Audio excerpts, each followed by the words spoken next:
Very sweet नमस्ते and warm welcome दोस्तों। There will be only 10 questions. यहाँ केवल 10 क्वेश्चंस होंगे। आप कितने क्वेश्चंस को यहाँ सॉल्व कर ले रहे हो उसे आपको कमेंट थ्रेड में बताना है। So let's start with the first one. First question is burden of tax on commodity can be shifted totally to consumers if elasticity of demand is. यानी जो कमोडिटी पर टैक्स का बर्डन है वो हमें क्या करना है, शिफ्ट करना है पूरी तरीके से टोटली टू कंज्यूमर।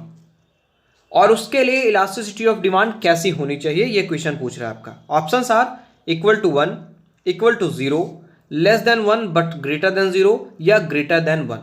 देखो इससे पहले हमें तीन कॉन्सेप्ट को समझना होगा इस क्वेश्चन को सॉल्व करने से पहले।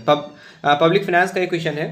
यहाँ पहला कॉन्सेप्ट आता है, मैं पूरी तरीके से लिख तो जाएगा नहीं इस पर, तो मैं जो बोल रहा हूँ उसे ध्यान से आप सुनिए, मैं ऐसे ही थोड़ा थोड़ा लिखूंगा इस पर। पहला कॉन्सेप्ट आता है इम्पैक्ट, और इसको हिंदी में कहते हैं, बहुत अच्छा शब्द है हिंदी में, कराघात। ठीक है, कराघात। दूसरा शब्द आता है इसमें इंसिडेंस, ये पब्लिक फाइनेंस का है, टैक्सेशन सेक्शन का, इंसिडेंस। और तीसरा आता है टैक्स शिफ्टिंग। क्या आता है? Tax shifting. देखो अब इम्पैक्ट क्या होता है? इम्पैक्ट एक ऐसी कंडीशन है, यानी जब गवर्नमेंट जो है टैक्स इंपोज करती है जिस व्यक्ति पर, यानी वो व्यक्ति अगर हम कल्लू मान लें, यदि ये कल्लू हैं और इन पर टैक्स लगाया जा रहा है गवर्नमेंट के द्वारा, ठीक है, अगर इनके ऊपर टैक्स लगाया जा रहा है गवर्नमेंट के द्वारा तो यही उसका पेमेंट करेंगे, उसे कहेंगे हम इम्पैक्ट, इसे कहेंगे हम कराघात। यानी गवर्नमेंट जिस व्यक्ति पर या जिस संस्था पर टैक्स लगाए वही उसका पेमेंट जब करे तो उसे कहते हैं हम इम्पैक्ट। और अगर मैं एग्जांपल की बात करूं तो डायरेक्ट टैक्स, ऐसे ही टैक्सेस होते हैं जो इम्पैक्ट का सीधे सीधे एग्जांपल है, यानी जो कराघात के सीधे एग्जांपल। जैसे इनकम टैक्स, अगर इनकम टैक्स आप पर लगा है तो आप ही उसका पेमेंट करेंगे, कोई और पेमेंट नहीं करेगा। दूसरा कॉन्सेप्ट आता है इसमें इंसिडेंस, यानी करापात। करापात उन टैक्सेस को कहते हैं जो कल्लू पर लगाए गए हैं लेकिन कल्लू उसका पेमेंट नहीं कर रहा है बल्कि वो दूसरे पर शिफ्ट कर दे रहा है, दूसरा उसका पेमेंट कर रहा है। जैसे इनडायरेक्ट टैक्स, यानी प्रोड्यूसर, मान लो कल्लू प्रोड्यूसर है तो कल्लू प्रोड्यूसर्स पर जो है लगाया गया टैक्स, और इसने क्या किया, अपने प्रोडक्ट के माध्यम से उसे कंज्यूमर्स पर शिफ्ट कर दिया। तो टैक्स लगा तो कल्लू पर लेकिन पेमेंट उसका किसी और ने किया, उसको कहते हैं हम इंसिडेंस या करापात। और जो तीसरी कंडीशन है वो है टैक्स शिफ्टिंग की। तो कल्लू ने ये जो कंडीशन में ये कंडीशन रखी ना कि टैक्स इन पर लगा और उसको शिफ्ट कर दिया इन्होंने दूसरे प्रोड्यूसर कंज्यूमर्स पर, उसको कहते हैं हम टैक्स शिफ्टिंग। यानी जिस पर टैक्स लगाया गया उसने क्या किया, टैक्स को अपने ऊपर न कर कर उसे दूसरे पर शिफ्ट कर दिया। ठीक है, उसे कहते हैं हम टैक्स शिफ्टिंग। तो ये तीनों कॉन्सेप्ट आपके क्लियर हुए। एक चीज और है, जो टैक्स शिफ्टिंग होता है वो दो तरह से हो सकता है। एक हो सकता है फॉरवर्ड और एक हो सकता है बैकवर्ड। यानी टैक्स शिफ्ट हो रहा है ना, देखो फॉरवर्ड में कैसे हो सकता है, मान लिया गवर्नमेंट ने टैक्स लगाया तो वो फॉरवर्ड टैक्स शिफ्टिंग कैसे होगी, वो उसी टैक्सेस को, जैसे जब टैक्स लगेगा तो उसके कॉस्ट ऑफ प्रोडक्शन बढ़ेगा, कॉस्ट ऑफ प्रोडक्शन बढ़ेगा तो उसे उसे उसूलना है क्योंकि उसे प्रॉफिट में अपने किसी भी प्रकार के कोई गुंजाइश नहीं चाहिए। तो उसने क्या किया, उस टैक्स को आगे बढ़ा दिया रिटेलर्स के पास, यानी उसे जो रिटेलर्स से उसूल लिया, यानी उनको महंगा सामान दे दिया या कंज्यूमर्स पर उसे शिफ्ट कर दिया। इसे कहते हैं फॉरवर्ड शिफ्टिंग। बैकवर्ड शिफ्टिंग में कैसे होगी, बैकवर्ड शिफ्टिंग में या तो वो सप्लाई को बाधित कर देगा, यानी सप्लाई को रोक देगा या सप्लाई को कम कर देगा, या जो लेबर की वेज है उसको कट कर देगा, वो उसे उसे बैकवर्ड शिफ्टिंग कहेंगे। ठीक है, तो ये तो हो गया, बैकग्राउंड तैयार हो गया। आप समझो कि जो फैक्टर्स होते हैं जो इंसिडेंस और टैक्स शिफ्टिंग को डिटरमाइन करते हैं वो कौन कौन से होते हैं। वो पहला तो होता है नेचर ऑफ टैक्सेस, टैक्सेस किस नेचर के हैं, यानी वो डायरेक्ट टैक्स हैं कि इनडायरेक्ट टैक्स हैं। अगर डायरेक्ट टैक्स हैं तो उसे आपको पेमेंट करना है, अगर इनडायरेक्ट टैक्स है तो उसको आप जो है शिफ्ट कर सकते हैं, यानी इंसिडेंस का कॉन्सेप्ट वहां लागू हो सकता है और टैक्स शिफ्टिंग का कॉन्सेप्ट लागू हो सकता है। अमाउंट ऑफ टैक्सेशन, टैक्सेशन कितनी ज़्यादा मात्रा में हो रहा है, अगर कम मात्रा में हो रहा है तो प्रोड्यूसर क्या करता है, खुद ही सहन कर लेता है, अगर ज़्यादा मात्रा में हो रहा है तो वो टैक्स शिफ्टिंग करता ही करता है, या टैक्स इवेजन भी होता है जिसको टैक्स की चोरी करना कहते हैं। और जो तीसरा कॉन्सेप्ट है जो इस सीधे क्वेश्चन से रिलेटेड है और जिससे दसियों क्वेश्चन और बन सकते हैं, वो कौन सा है, इलास्टिसिटी ऑफ डिमांड। ठीक, elasticity of demand. Elasticity of demand भी निर्धारित करती है कि बर्डन ऑफ टैक्स जो है किस पर पड़ेगा, कंज्यूमर पर पड़ेगा कि प्रोड्यूसर पर पड़ेगा कि कंज्यूमर या प्रोड्यूसर दोनों पर पड़ेगा, क्या होगा। तो अब इसको हम समझते हैं ध्यान से। देखो मैं यहाँ पर वो डायग्राम तो इतना हो सकता है क्लियरली ना बने, इसलिए मैं यहाँ पर पिन कर दूंगा। पास में मेरी ग्रेजुएशन की एक नोट्स रखी थी, उसी में से मुझे वो डायग्राम फिर से मिल गए थे, लेकिन यहाँ मैं रफली जो बनाकर आपको समझाऊंगा वो समझिए।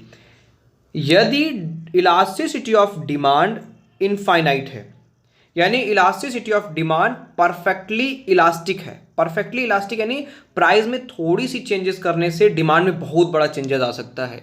तो प्रोड्यूसर इतने होशियार होते हैं, ऐसे गुड्स के लिए ये क्या करते हैं, देखो अगर इलास्टिसिटी ऑफ डिमांड इन्फिनिटिव है तो ये जो कर्व होगा ये हॉरिजॉन्टल होगा, डिमांड कर्व, और जो सप्लाई कर्व होगा ये ऐसे होगा, यानी यहाँ इधर इस साइड प्राइस ले लिया हमने और इधर साइड क्वांटिटी ले ली। तो इस कंडीशन में क्या होगा, जब elasticity of demand perfectly elastic होता है उस कंडीशन में जो प्रोड्यूसर है वो पूरे कर का भार खुद ही सहन करता है। यानी जो प्रोड्यूसर होता है वो किसी प्रकार की टैक्स शिफ्टिंग नहीं करता, यानी फर्स्ट कंडीशन में टैक्स शिफ्टिंग नहीं होती है। पूरी तरीके से प्रोड्यूसर क्या करेगा, खुद ही टैक्स का पेमेंट कर लेगा, क्योंकि वो जानता है अगर हम थोड़ी सी भी प्राइस में चेंजेस करेंगे तो उससे बहुत बड़ा डिमांड में चेंजेस आ सकते हैं। सेकेंड कंडीशन, जब इलास्टिसिटी ऑफ डिमांड जीरो हो, यानी परफेक्टली इनइलास्टिक हो। परफेक्टली इनइलास्टिक का डायग्राम कैसे बनेगा, ये बनेगा ऐसे वर्टिकल शेप में, ठीक है। इस कंडीशन में क्या होगा, देखो परफेक्टली इनइलास्टिक का अगर मैं कोई एग्जांपल दूं तो जो नेसेसरी गुड्स होती हैं वो परफेक्टली, उनकी डिमांड जो होती है वो परफेक्टली इनइलास्टिक होती है। यानी अगर माचिस का पैसा दाम बढ़ जाएगा तो आप माचिस खरीदना बंद नहीं कर दोगे, आप उसे खरीदोगे क्योंकि वो नेसेसरी गुड्स है, ठीक है।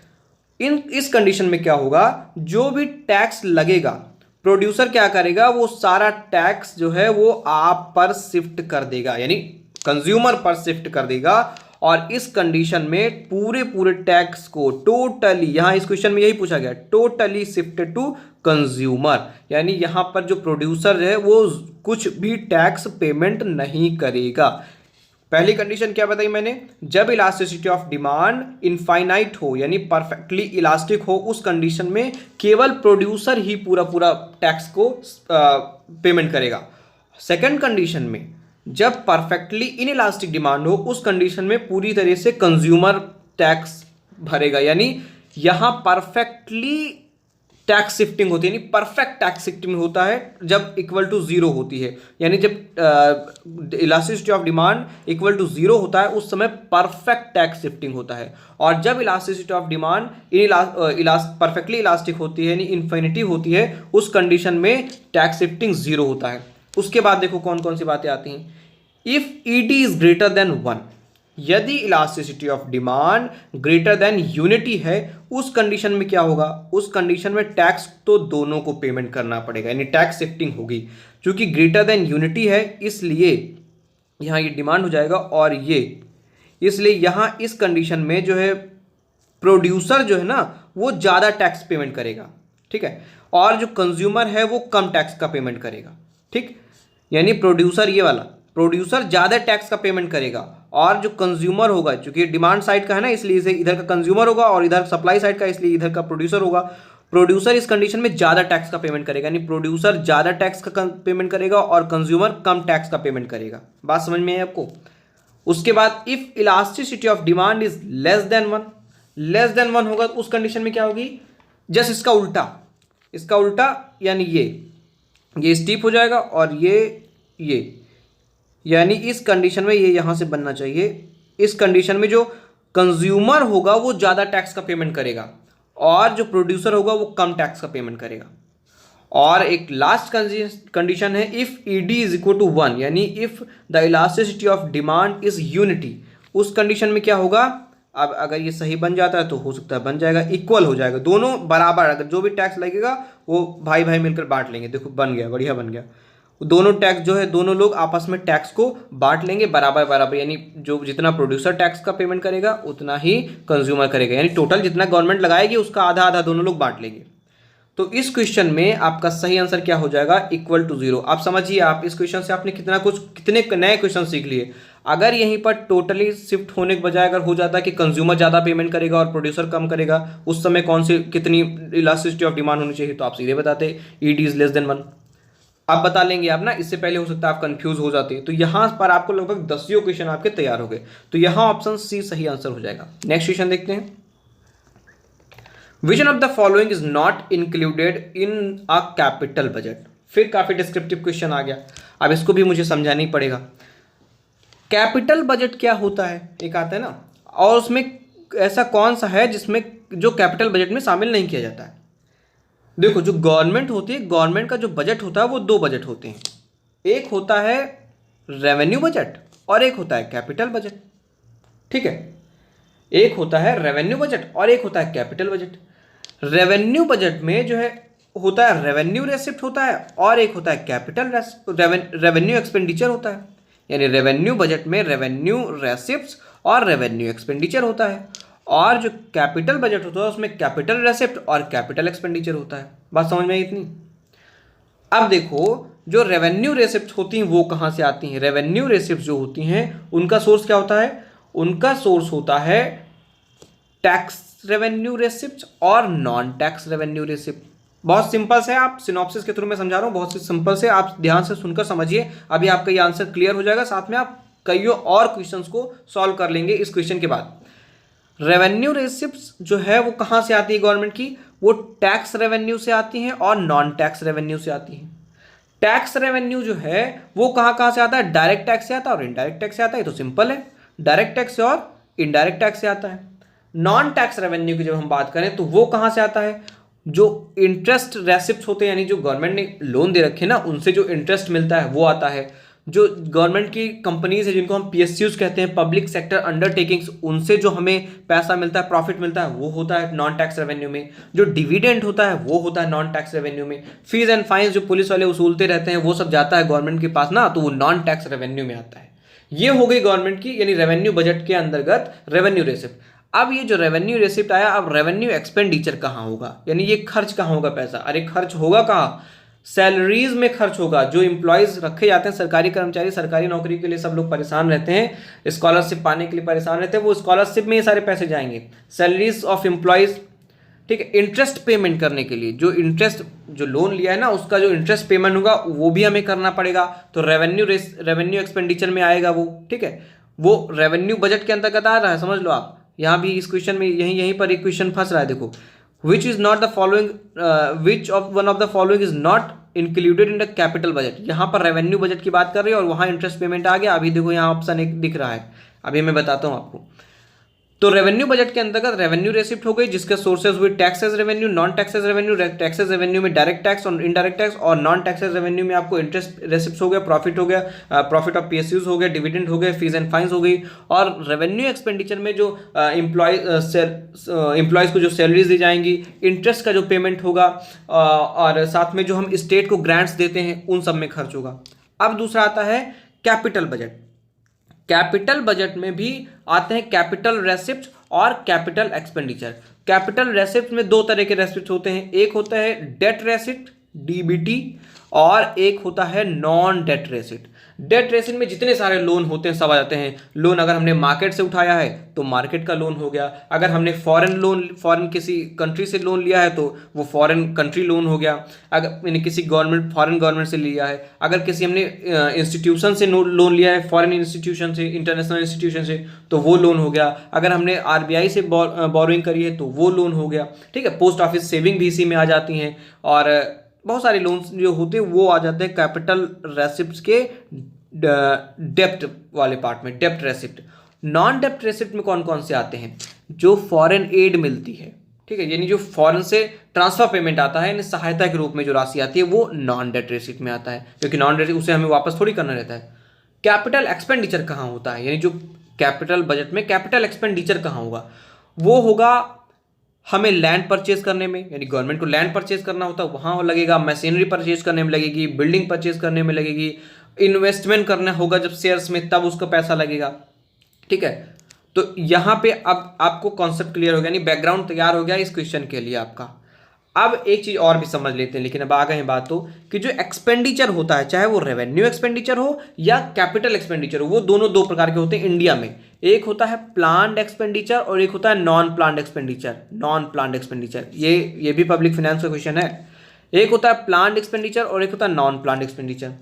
प्लान्ड एक्सपेंडिचर ऐसे एक्सपेंडिचर होते हैं जो हमने 5 ईयर प्लान तैयार करा, उसमें जितना भी हमें पेमेंट करना है या जितना भी हमें एक्सपेंडिचर करना है वो प्लान एक्सपेंडिचर में आ गया। यानी पहले से हमने प्लानिंग कर रखी है, जो 5 ईयर प्लानिंग के हिसाब से हम एक्सपेंडिचर करेंगे। नॉन प्लान एक्सपेंडिचर में जैसे सब्सिडीज देनी हुई, हमने डिफेंस सैलरीज में पैसा जो जाता है वो, पेंशन आदि में जो इंटरेस्ट पेमेंट में जाता है वो नॉन प्लान एक्सपेंडिचर में जाता है। अब आते हैं हम अपने क्वेश्चन पे। Which of the following is not included in a capital budget? कौन कैपिटल बजट में इंक्लूड नहीं होता है? एक्सपेंडिचर ऑन एसेट फॉर्मेशन, बिल्कुल ये ऐड होता है, ये कैपिटल एक्सपेंडिचर के वाले पार्ट में ऐड होता है।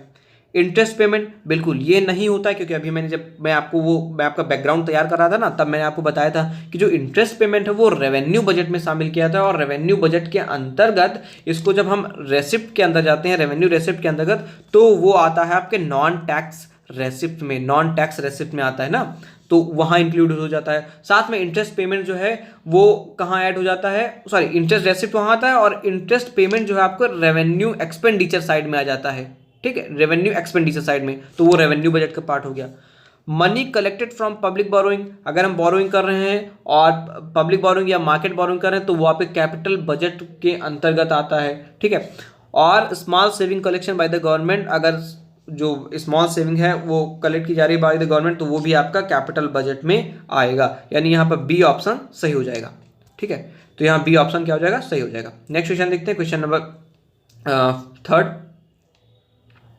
The numerical value of balanced budget multiplier, ठीक है। The numerical value of balanced budget multiplier is, options are 1, less than 1, but more than 0, more than 1 या 0। तो देखो यहाँ इसका सही आंसर हो जाएगा 1। क्यों?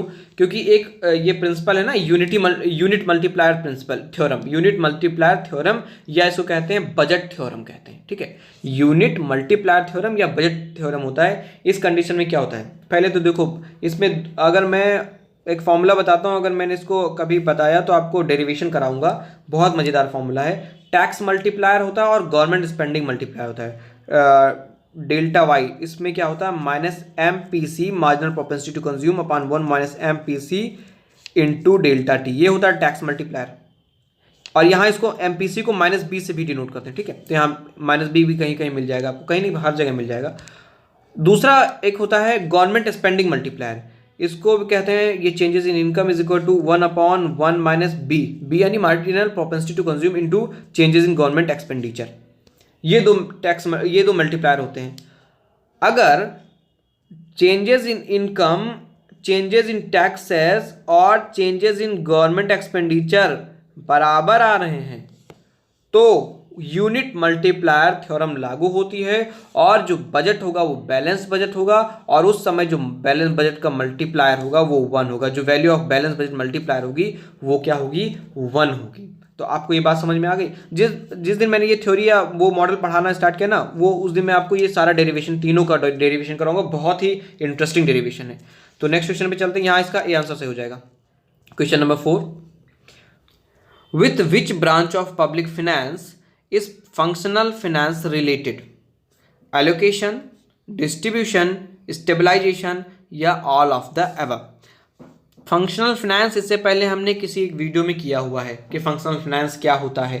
अबा पी लर्नर थे ना, ए पी लर्नर या अबा पी लर्नर, इन्होंने दिया था। इन्होंने गवर्नमेंट को बिल्कुल खुले मार्केट में, खुले सांड की तरह छोड़ दिया था कि जाओ आप इंटरवेंशन करो मार्केट में, क्योंकि ये जो जॉन मेनार्ड कीन्स थे ना, जेम कीन्स, उनके बहुत बड़े भक्त थे। तभी इन्होंने फंक्शनल फाइनेंस के अपनी थ्योरी के थ्रू गवर्नमेंट को पूरी तरीके से कहा कि आप मार्केट में इंटरवेंशन करिए, जो भी करना चाहिए आप करिए। इन्होंने 3 बड़े बड़े काम कहा था आप इन्फ्लेशन और अनएम्प्लॉयमेंट को कंट्रोल करिए, चाहे जैसे आप कंज्यूमर स्पेंडिंग को टैक्सेस के थ्रू कवर करिए। आप यानी गवर्नमेंट जो है वो मनी को चाहे तो प्रिंट करे, चाहे तो होल्ड करे, और चाहे उसे डिस्ट्रॉय कर दे। पूरी तरीके से इन्होंने गवर्नमेंट को मनमानी करने के लिए सुझाव दिया था, ठीक है।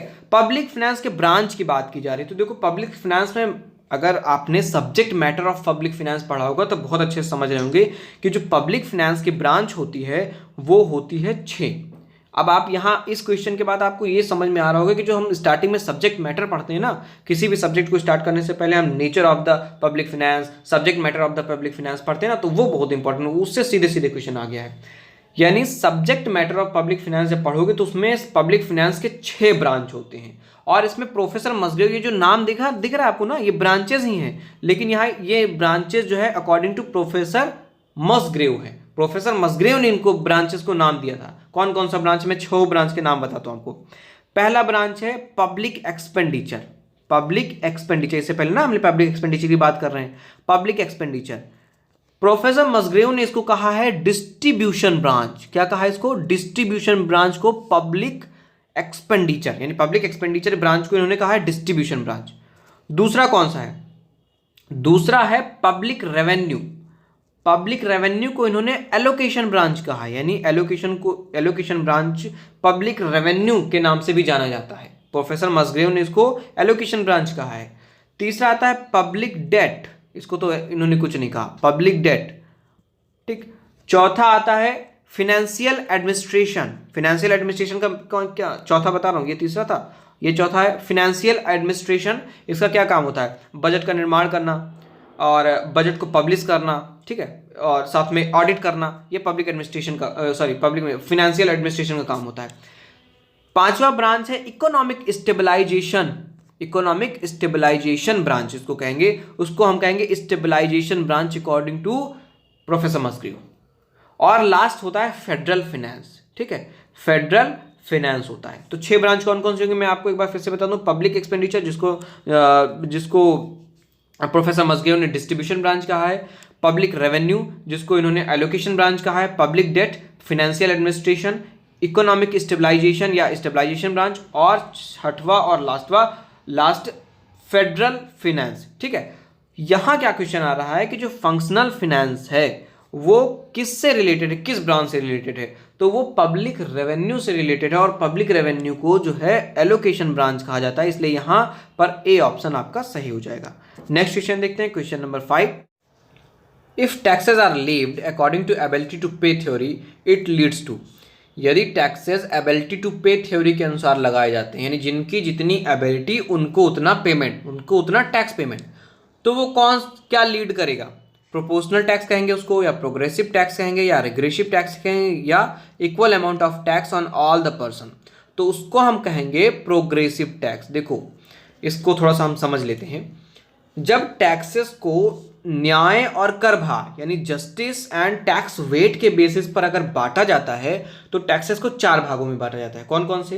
Proportional tax, progressive tax, regressive tax और डिग्रेसिव टैक्स। तो हम देखो समझते हैं, यहाँ पे पहला समझते हैं हम प्रोपोर्शनल टैक्स। प्रोपोर्शनल टैक्स ऐसे टैक्सेस होते हैं यानी एक नियत परसेंटेज बना दिया गया और अब सभी को उसी तरह का पेमेंट करना है, यानी सभी को समान अनुपात में पेमेंट। यानी जैसे ये देखो, आपकी इनकम 5,000 है, आप 5% टैक्स दोगे। आपकी इनकम 10,000 है, आप भी 5% का टैक्स दोगे। आपकी इनकम 10 लाख है, आप भी 5% का टैक्स दोगे। आपकी इनकम 2 करोड़ है, आप भी 5% का टैक्स दोगे। यानी ये हो गए proportional taxes. Second, progressive taxes की अगर हम बात करें, प्रोग्रेसिव टैक्सेस कैसे टैक्सेस होते हैं? ऐसे टैक्सेस, अच्छा एक्स एक्सेस पर क्या ले रहे हैं, वाई एक्सेस पर क्या ले रहे हैं, समझ रहे हो आप? यहाँ ले रहे हैं टैक्स रेट और यहाँ हम ले रहे हैं इनकम, ठीक है, इनकम के अकॉर्डिंग टैक्स लगेगा ना। प्रोग्रेसिव टैक्सेस के अनुसार यदि आपकी इनकम 5,000 है तो आप चलो 5% टैक्स दो। अगर आप इनकी इनकम 10 लाख है तो चलिए आप तो 12% देंगे। अगर आप इनकी इनकम 80 लाख है तो आप 15% टैक्स देंगे। यानी जिनकी जितनी ज़्यादा इनकम उनको उतना ज़्यादा टैक्स, ये कहता है प्रोग्रेसिव टैक्स एबिलिटी टू पे प्रिंसिपल। यानी आपकी एबिलिटी, अगर आपकी इनकम 80 लाख है तो आप 12% दे सकते हो, हाँ आप तो 12% दो, ये कहता है प्रोग्रेसिव टैक्स। यानी एबिलिटी टू पे प्रिंसिपल को फॉलो करता है। जिनकी जितनी ज़्यादा टैक्स देने की एबिलिटी, उनको उनसे उतना ज़्यादा टैक्स लेना है। फिर आता है एक रिग्रेसिव टैक्स। रिग्रेसिव टैक्स क्या होता है? ये देखो, ये होता है रिग्रेसिव टैक्स। यानी अगर आपकी इनकम ज़्यादा है तो आपको कम टैक्स देना होगा। आपकी इनकम ज़्यादा है तो यहाँ टी कम टैक्स, आपकी इनकम कम है तो आपको ज़्यादा टैक्स देना होगा। यानी जिनकी जितनी ज़्यादा इनकम उनको उतनी कम टैक्सेस, और जिनकी जितनी कम इनकम उनको उतनी ज़्यादा टैक्सेस। यानी जस्ट प्रोग्रेसिव का उल्टा रिग्रेसिव। अब डिग्रेसिव बहुत इंटरेस्टिंग है। डिग्रेसिव एक समय तक, तो डिग्रेसिव टैक्सेशन जो है एक लेवल तक तो ये प्रोग्रेसिव रेट से बढ़ता है, यानी जिनकी जितनी ज़्यादा इनकम उनको उतना ज़्यादा टैक्स, जिनकी जितनी ज़्यादा इनकम उनको उतना ज़्यादा टैक्स। एक लेवल के बाद ये क्या होता है, किस में बदल जाता है, ये प्रोपोर्शनल में बदल जाता है। ठीक है, एक लेवल के बाद ये प्रोपोर्शनल में बदल जाता है। तो इसकी एक बड़ी विशेषता यही, डिग्रेसिव टैक्सेशन में एक लेवल तक ये प्रोग्रेसिव चलता है, जिनकी जितनी ज़्यादा इनकम उनको उतनी ज़्यादा टैक्स। एक मैक्सिमम रेट के बाद यहाँ पर फिर जिन सबकी इनकम बराबर, जिनकी इनकम हो वो प्रोपोर्शनल हिसाब से टैक्सेस देंगे। तो ये हो गया आपका डिग्रेसिव टैक्स। तो 4 टैक्सेस हो गए। यहाँ कौन सा ऑप्शन सही होगा आपका, यहाँ प्रोग्रेसिव टैक्सेशन का ऑप्शन सही होगा। नेक्स्ट क्वेश्चन देखते हैं, क्वेश्चन नंबर 6।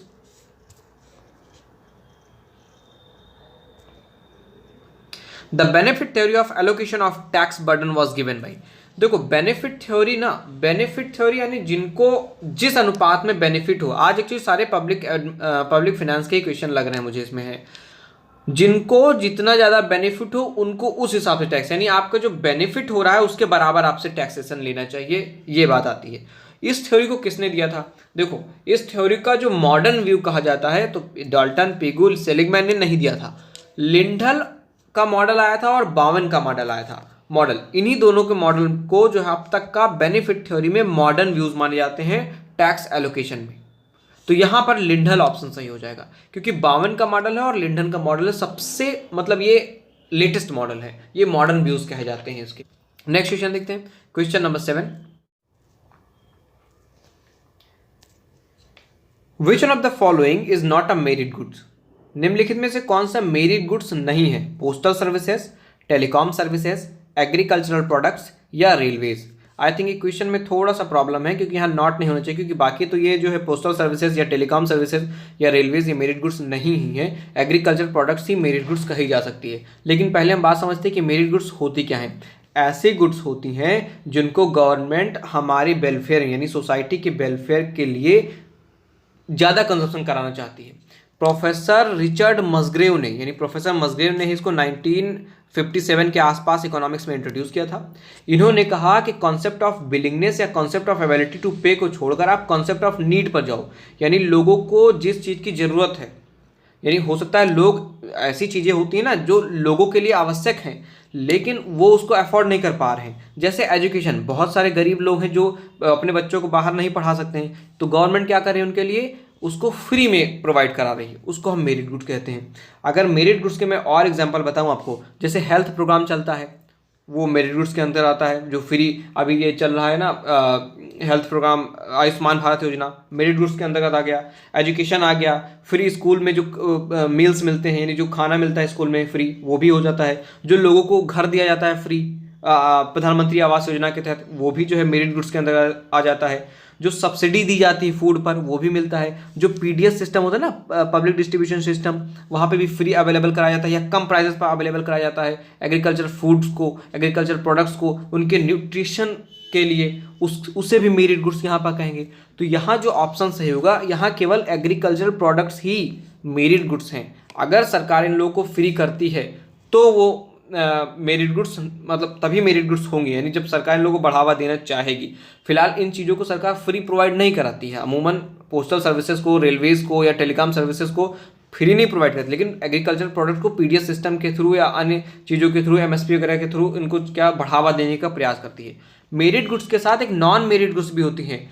मेरिट गुड्स ऐसे गुड्स जिनको सरकार बढ़ावा देती है, और नॉन मेरिट गुड्स जस्ट इसके अपोजिट, ऐसे गुड्स जिनको सरकार बैन करती है। जैसे अल्कोहल बैन नहीं होता, कई राज्यों में बैन है, कई जगह मतलब रेवेन्यू के सोर्सेज भी होते हैं लेकिन कई जगह बैन किए जाते हैं, तो वो सब नॉन मेरिट गुड्स में आ जाती है। तो यहाँ जो क्वेश्चन के हिसाब से यहाँ नॉट नहीं होना चाहिए, तो यहाँ पे एग्रीकल्चर प्रोडक्ट सही आंसर होगा। क्वेश्चन नंबर 8, चलो 8 बाद में आया है। In the case of rational expectations, the expectations of Phillips curve is correct in which of the following? Rational expectation, actually rational expectation को जॉन मुथ ने दिया था, JOHMUTH, जॉन मुथ ने दिया था।